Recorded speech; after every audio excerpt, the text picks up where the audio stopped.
Hello everyone. ನಾನು ಈಗ 3 ಡೇಟ್ಸ್ಗಳನ್ನು ತೆಗೆದುಕೊಂಡು ಅದರ ಬೀಜಗಳನ್ನು ತೆಗೆದು ಮಿಕ್ಸಿಯಲ್ಲಿ ಹಾಕ್ತಾ ಇದ್ದೀನಿ. ಇದನ್ನು ಚೆನ್ನಾಗಿ ಅರಿಬೇಕು. ಇದನ್ನು ಕೇಸರಿ ಬಾತ್ ಮಾಡೋ ಸಲುವಾಗಿ ನಾನು ಮಾಡ್ತಾ ಇದ್ದೀನಿ. ತುಂಬ ರುಚಿಕರವಾದ ಕೇಸರಿ ಬಾತ್. ನೋಡಿ, ಈಗ ಮಿಕ್ಸಿಯಲ್ಲಿ ಅರಿದುಕೊಂಡಾಗಿದೆ. ನೋಡಿ ಎಷ್ಟು ಚೆನ್ನಾಗಿ ಬಂದಿದೆ. ಕೇವಲ 3 ಹಾಕಿದ್ದೀನಿ, ಜಾಸ್ತಿ ಬೇಕಾದ್ರೆ ಹಾಕ್ಕೊಳ್ಬೋದು. ಇದು ತಿನ್ನಲಿಕ್ಕೆ ತುಂಬಾ ರುಚಿಕರ ಆಗಿರ್ತದೆ.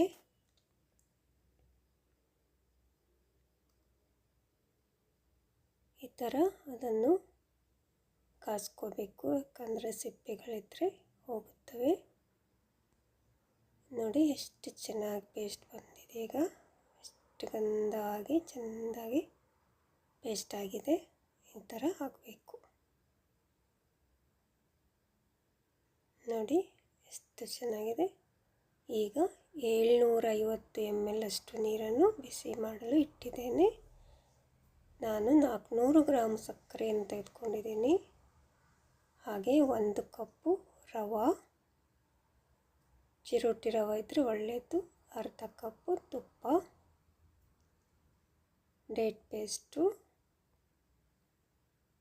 ಡ್ರೈ ಫ್ರೂಟ್ಸ್,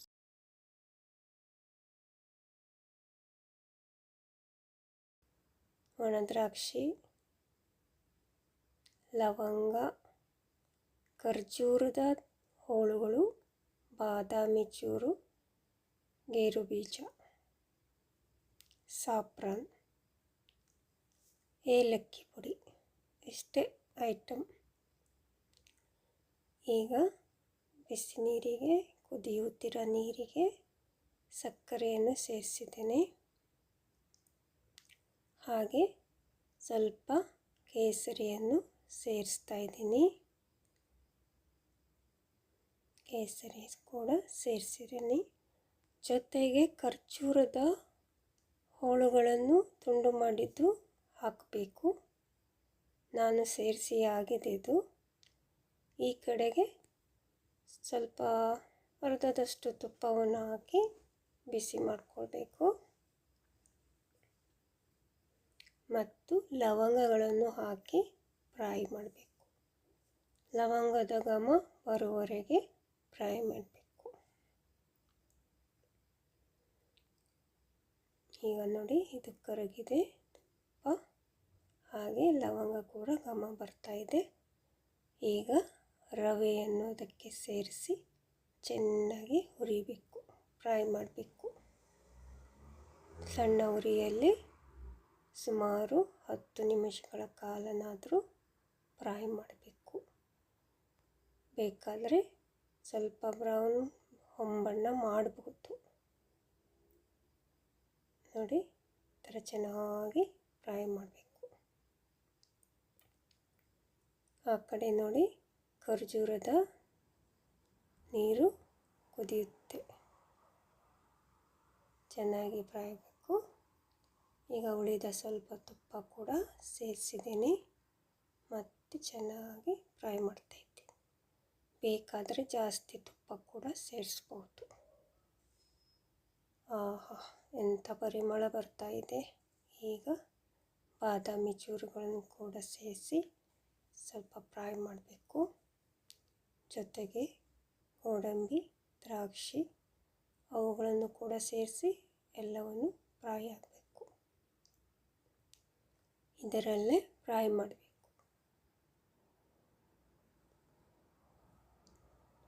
ಸಣ್ಣ ಉರಿಯಲ್ಲಿ ಫ್ರೈ ಆಗ್ತಾಯಿದೆ.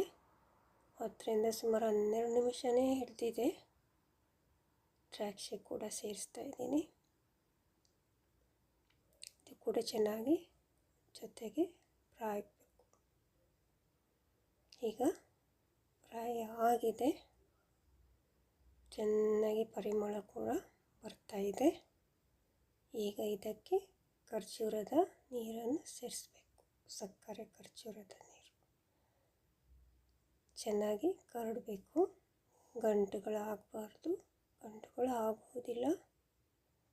ಉಳಿದ ನೀರು ಕೂಡ ಎಲ್ಲ ನೀರು ಸೇರಿಸಿ ಚೆನ್ನಾಗಿ ಕುದಿಸಬೇಕು.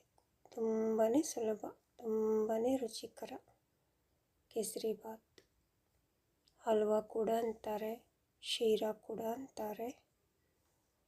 ಎಲ್ಲ ನೀರು ಸೇರಿಸ್ತಾ ಇದ್ದೀನಿ. ಚೆನ್ನಾಗಿ ಕರಡಿ ಎಷ್ಟು ಬೇಗ ಕೂಡ, ಸುಲಭ ಕೂಡ, ತುಂಬಾ ಸುಲಭ, ಅಷ್ಟೇ ರುಚಿ ಕೂಡ. ಈಗ ಖರ್ಜೂರದ ಪೇಸ್ಟ್ ಕೂಡ ಸೇರಿಸ್ತಾ ಇದ್ದೀನಿ. ಅದು ಕೂಡ ಹಾಕಿ ಚೆನ್ನಾಗಿ ಮಿಕ್ಸ್ ಮಾಡಬೇಕು.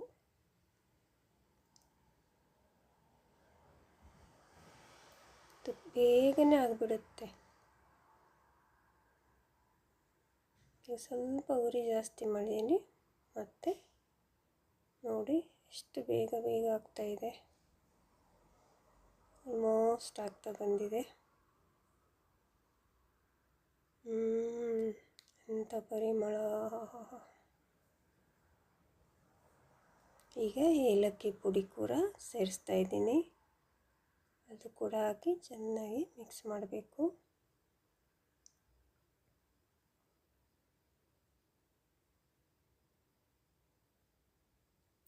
ಖರ್ಜೂರ ನಿಮಗೆ ಜಾಸ್ತಿ ಕೂಡ ಸೇರಿಸ್ಕೋಬೋದು.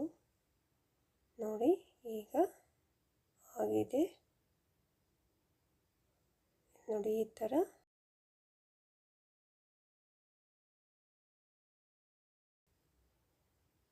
ಥರ ಹದ ಬರಬೇಕು. ಸ್ಟವ್ ಆರಿಸಿ 5 ನಿಮಿಷ ಹಾಗೆ ಇಡಬೇಕು. ನೋಡಿ 5 ನಿಮಿಷ ಹಾಗೆ ಇಟ್ಟಾದಮೇಲೆ ಈ ಥರ ಬಂದಿದೆ. ಎಷ್ಟು ಚೆನ್ನಾಗಿ ಬಂದಿದೆ ನೋಡಿ. ಪರಿಮಳ ಅಂತೂ ಹೇಳತೀರೋದು, ಅಷ್ಟು ಚೆನ್ನಾಗಿದೆ. ಸುಮಾರು 8-10 ಜನರಿಗೆ ಕೂಡ ಸರ್ವ್ ಮಾಡಬಹುದು. ಯಾಕಂದರೆ ಇದು ತುಂಬ ಸ್ವೀಟಾಗಿರ್ತದಲ್ವಾ, ಚೆನ್ನಾಗಿದೆ. Yummy delicious semolina recipe, dessert recipe is ready. Thank you for watching.